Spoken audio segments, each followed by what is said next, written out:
Praise the lord. దేవునికి మహిమ కలుగునుగాక. రాత్రికాల వాగ్దానము చదువుకుందాము. కీర్తనలు 8వ అధ్యాయము 1 నుంచి 5 వచనాలు చదువుకుందాము.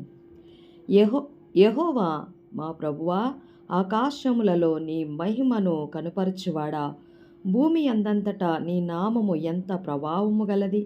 శత్రువులను పగ తీర్చుకొని వారిని మాన్పివేయుటకై నీ విరోధులను బట్టి బాలుర యొక్కయు చంటి పిల్లల యొక్కయు స్తుతుల మూలమున నీవు ఒక దుర్గము స్థాపించి ఉన్నావు. నీ చేతి పని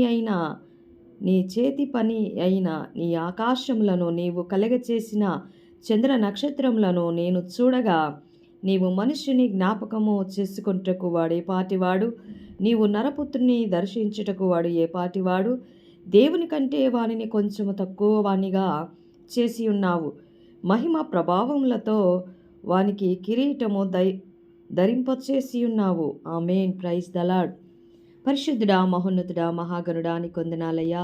సర్వశక్తిమంతుడవైన దేవా, సజీవుడవైన తండ్రి నీకు స్తోత్రాలు. ఉదయకాల సమయం అంతటిలో తోడుగా ఉన్న గొప్ప దేవుడానికి స్తోత్రాలు. ఈ రాత్రికాల సమయంలో నీవు తోడుగా ఉండి నీ కృపా నీ కాపుదల్లో మమ్మల్ని అందరినీ భద్రపరచుకయ్యా. మా పనుల భారంలో తోడుగా ఉన్నావు. ఈ రాత్రికాల సమయంలో మా ప్రాణాత్మ దేహాలు నీకు అప్పగించుకుంటుండగా నీవే నీ కృపాని కాపుదల్లో భద్రపరచుకొని అయ్యా, వాగ్దానాలు మా పట్ల నెరవేర్చినాయన. నీ నీతి మార్గంలో నడిపించి నిత్య రాజ్యానికి ఏ రీతిగా ప్రయాసపడాలి అట్టి జ్ఞానమును, తెలివిని, బలమును, శక్తిని మాకు దయచేయండి ప్రభువా.